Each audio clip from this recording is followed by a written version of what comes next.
Le doy la bienvenida a Jorge Lara, analista en temas de seguridad y justicia. Muy interesante, particularmente lo que publicabas o lo que has estado publicando durante el fin de semana sobre el asunto de la entrada de este armamento de los Estados Unidos a nuestro país y que el día de hoy podría ser una consecuencia de lo que vimos ocurrir contra el secretario de Seguridad Ciudadana. Muy buenos días. Buenos días, Mónica, con mucho gusto. Gracias. Pues platícame, porque esto tiene una historia. Claro. Esto tiene una historia que tú personalmente estuviste involucrado incluso.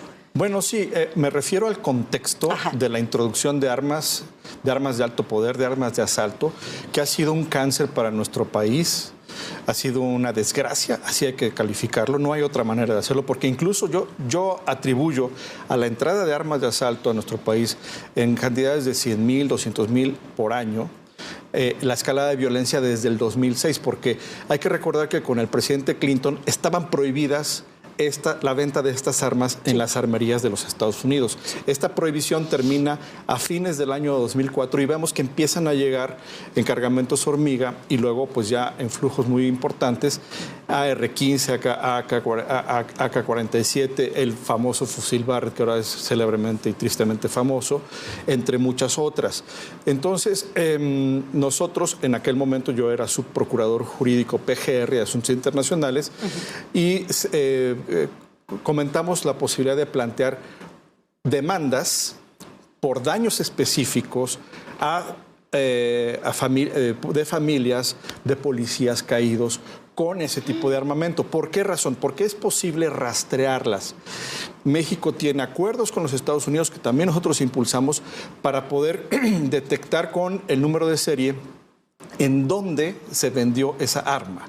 ¿Sí? Y con ese rastreo es posible, con la legislación de Estados Unidos, legislación de daños, legislación punitiva, poder reclamar daños, primero para la familia de los deudos de los policías o de los mexicanos que pudieran haber caído con estas armas, y segundo, pues obviamente establecer acciones de medida cautelar de que dejen de vender ese tipo de armas porque lo hacen conforme su legislación, pero nos están generando un enorme daño.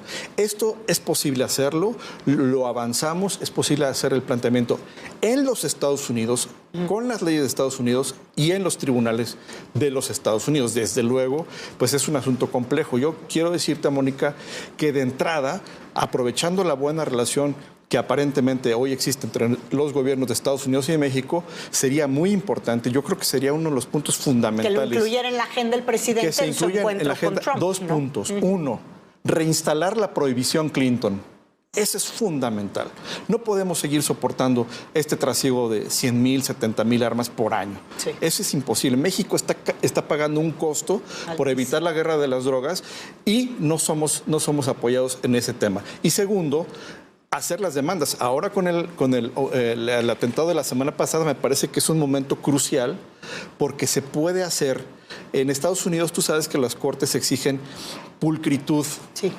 En las pruebas. Entonces, ahora que tenemos este atentado, pero tuvimos lo de los policías en Guerrero, hemos tenido varios atentados con este tipo de armas, que se puede hacer la correlación y hacer los planteamientos jurídicos en los Estados Unidos.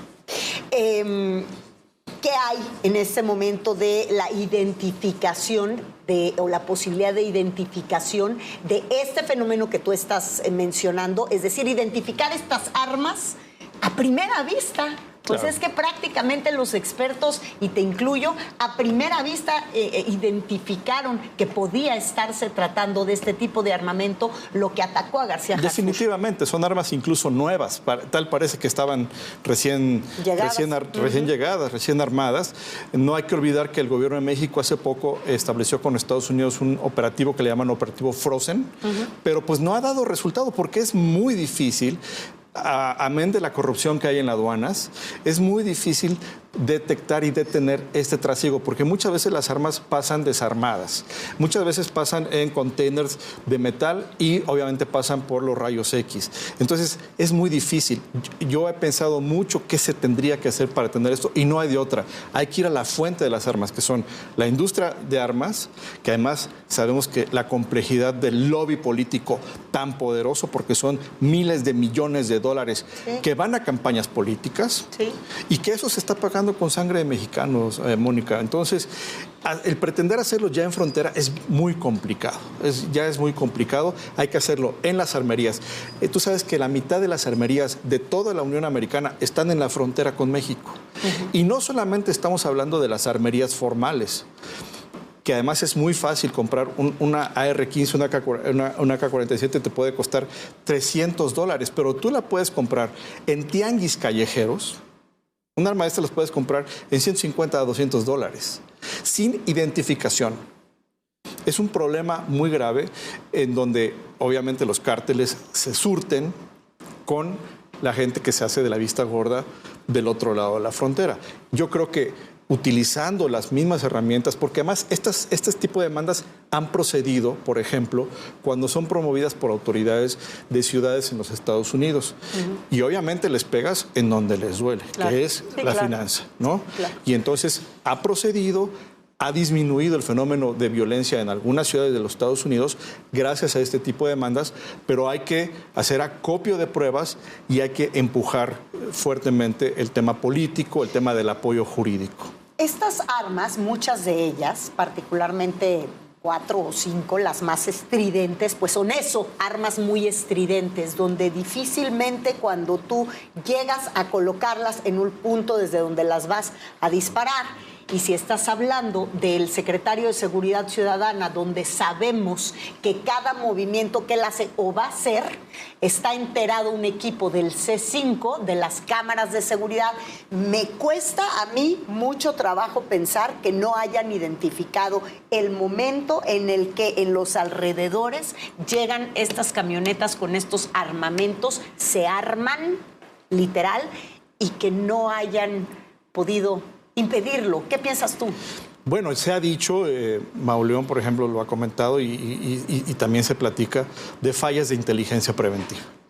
Desafortunadamente, es que a mí me cuesta mucho trabajo. Desafortunadamente, Mónica, lo hemos señalado, cuando se reforma la Constitución se desploma todo el aparato de inteligencia de prevención. Se funde CISEN con prevención policíaca.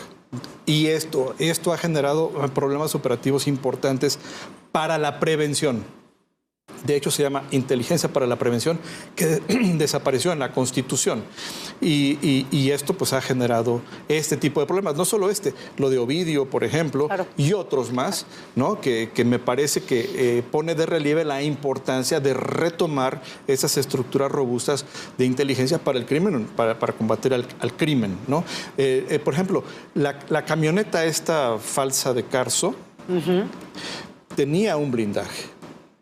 Eso también es posible saber en dónde y quién la hizo, porque no es una redila normal, ¿sí? Es una camioneta exprofeso hecha casi un tanque de guerra, un tanque de combate, porque tenía metal, no era madera, la que tradicionalmente tienen las camionetas de redilas, por ejemplo. ¿Qué tendría que suceder con la seguridad del secretario, quien además sigue, digo, por increíble que nos parezca, pero sigue operando desde su cama de hospital y así lo pudimos ver a través de sus mensajes en redes sociales? Y la jefa de gobierno ha dicho que pues sigue al frente de la investigación de su propio atentado, pero a nivel seguridad, tú desde la experiencia que tú tuviste como subprocurador, si tienes una experiencia de esta naturaleza, ¿qué sigue con el cuidar la seguridad de un funcionario de este nivel? No, definitivamente las cosas no pueden seguir como hasta el día de la semana pasada en que ocurrió todo esto.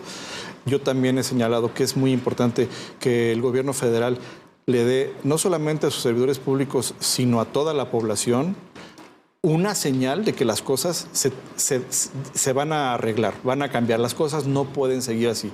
Por ejemplo, no hemos visto un acto de coordinación de todas las policías con todas las procuradurías o fiscalías, lo que es, por ejemplo, el Sistema Nacional de Seguridad Pública.